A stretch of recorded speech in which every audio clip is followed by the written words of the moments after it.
Merci, Monsieur le Président. Madame la Ministre, mes chers collègues, avant d'examiner ce projet d'accord de coopération de défense avec le Nigeria, je veux d'abord rendre un double hommage. Hommage aux femmes, aux hommes, aux enfants tombés de par le monde, victimes des violences perpétrées par des groupes armés ou des individus fanatiques et crapuleux. Je pense aux victimes des attaques qui ensanglantent le Mali depuis des mois, en particulier celle d'Ogosagou. Je pense aussi à celle de Christchurch en Nouvelle-Zélande. J'adresse aussi un hommage aux femmes et aux hommes qui œuvrent loin de leur famille pour protéger et secourir les populations civiles en proie aux violences et aux catastrophes, nos soldats. Ces hommes et ces femmes accomplissent la mission que le pouvoir politique leur a confiée au péril et parfois au prix de leur vie. Nous savons ce que nous leur devons. Nous leur devons reconnaissance et protection. Nous ne devons pas croire qu'ils sont invulnérables et recourir à eux en tout temps, en tout lieu, sans discernement. Notre premier devoir envers eux est de proposer une vision politique qui donne un sens à leur engagement et permette de transformer en paix durable les victoires tactiques qu'ils ont remportées et remporteront. De ce point de vue, les autorités politiques sont en échec. Il est indispensable d'accepter de le voir et de le dire si l'on veut y remédier.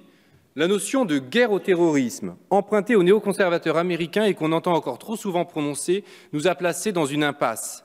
À cela, il y a deux raisons principales. La première est qu'on ne fait pas la guerre à un procédé, on fait la guerre à un ennemi. Se donner un objectif vague, c'est être dans l'impossibilité de reconnaître une victoire et de déclarer la fin d'une opération. La deuxième raison de l'échec, c'est que le terrorisme est fondamentalement utilisé pour servir des desseins politiques. De fait, la réponse militaire est forcément très partielle et insuffisante à elle seule. C'est une œuvre sans fin si l'on ne questionne pas les sources profondes de l'action violente et les objectifs qu'elle vise. Certains pensent peut-être superflu de faire ce genre de rappel. Pourtant, des faits récents prouvent le contraire. Alors qu'il est indispensable de faire le bilan des engagements militaires de la France en Afrique et en particulier au Mali, tout est fait pour l'empêcher. Je rappelle que la France insoumise a demandé ce bilan dès le début de notre législature. Nous l'avons demandé aussi lors des débats sur la loi de programmation militaire. Nos efforts ont été vains. L'idée de réfléchir collectivement à l'histoire récente a été repoussée avec dédain par la majorité. Il y a quelques jours, ce sont des chercheurs qui ont été empêchés de produire au public leurs réflexions. La parution du dossier consacré au Mali par la revue Afrique contemporaine, éditée par l'Agence française du développement, a été repoussée sine die. Aux yeux même des membres de la rédaction, il ne s'agirait ni plus ni moins que de censure. Comment dire le contraire? Sur le principe, c'est inacceptable. Cet accord de défense avec le Nigeria s'inscrit dans la totale continuité de la politique menée par la France en Afrique depuis l'intervention en Libye. Certes, qui voudra se prononcer contre le principe de coopération avec un État comme le Nigeria, qui répond mieux que tant d'autres aux exigences de la démocratie? Mais l'imprécision de ce texte, ces non-dits ont de quoi inquiéter. L'article 4 énumère les domaines de la coopération envisagée, mais une mention mise entre parenthèses nous précise benoîtement que cette liste n'est, je cite, pas limitative. C'est donc un chèque en blanc qu'on nous demande de signer au gouvernement. Or, ce gouvernement a montré le peu de cas qu'il fait de notre Assemblée, en particulier lorsqu'il s'agit de défense et d'Afrique. Faut-il rappeler qu'il y a à peine un mois, le Premier ministre donnait l'ordre d'employer la force au Tchad pour venir en aide à la dictature d'Idriss Déby. Or, le gouvernement a refusé tout débat à ce sujet. Une lettre du Premier ministre, 3 lignes exactement, nous a placés devant le fait accompli. Madame Parly, puis Monsieur Le Drian ont fait une présentation sommaire, l'une devant la Commission de la Défense, l'autre devant celle des Affaires étrangères. Mais pas de débat, ni encore moins de vote en hémicycle. Pourtant, le fondement légal de cette intervention au Tchad est extrêmement fragile. Les accords qui nous lient à ce pays ne prévoient pas que les troupes françaises puissent y opérer au service du gouvernement. Et le fondement politique de ces frappes est encore plus contestable. Comment prétendre œuvrer à la pacification d'une région si gravement, si largement, si profondément déstabilisée en mettant nos armes au service d'un despote sanglant comme M. Déby? Nous avons intérêt à l'installation de la paix sur le continent africain. Mais la lutte pour qu'une paix durable s'installe est vouée à l'échec si elle est menée unilatéralement et au mépris des principes politiques que la République professe. Ces principes qui font notre devise, nous les voulons, nous les savons universels. Or, chaque fois que nous les utilisons pour travestir le sens réel des décisions prises par le gouvernement, nous passons pour des hypocrites. Notre crédit s'amenuise. La confiance indispensable au rapport entre humains, au rapport entre peuples, disparaît.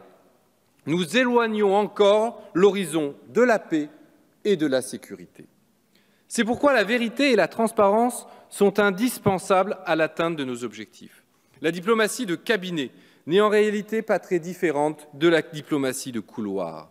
Le secret dans les relations internationales ne peut rien d'autre que nous concilier l'amitié des dictateurs. Elle est impuissante à mobiliser des peuples et à ouvrir des perspectives de paix.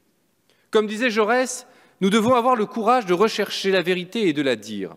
La droite de l'hémicycle préférera peut-être que je cite Péguy, qui nous exhorte à faire l'effort d'accepter de voir ce que l'on voit. Or, qu'y a-t-il à voir? Un échec politique presque complet. Il a de nombreuses causes. La France n'est pas responsable de tous les maux qui accablent l'Afrique de l'Ouest, mais enfin, les gouvernements successifs ont pour le moins agi avec légèreté. La guerre en Libye, d'abord, a été une déflagration épouvantable. Elle a porté atteinte à la crédibilité des Nations unies. Elle a livré ce pays au chaos et à la guerre civile. Elle a remis en mouvement des groupes armés de bandits et de mercenaires. Elle a disséminé des dizaines de milliers d'armes dans tout le sous-continent. Elle a ouvert la voie aux trafics les plus abominables, tels l'esclavage, et offert un poids d'ancrage aux terroristes djihadistes. Au Mali, nous affrontons encore tous les jours les conséquences de cette erreur funeste. Au Mali, où je me suis rendu il y a un mois, tous les interlocuteurs officiels en conviennent. La situation est pire qu'avant Barkhane. Elle n'est pas pire à cause de Serval et Barkhane. Elle est pire malgré les efforts qu'on a demandés à nos soldats. Alors que le nord du pays était le repère des groupes armés, aujourd'hui, le centre du pays est déstabilisé. Les pays frontaliers sont infectés par cette peste multiforme. Les groupes armés ont essaimé. Le Burkina Faso et le Niger sont terriblement affaiblis.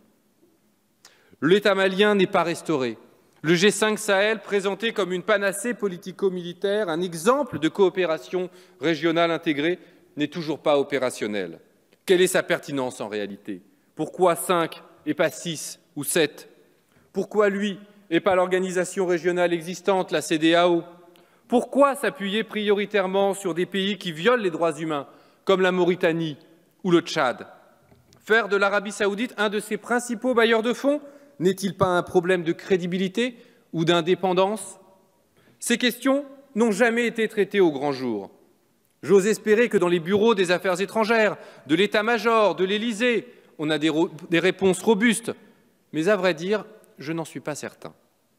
Depuis peu, il semble qu'on a pris conscience des limites de l'approche exclusivement sécuritaire.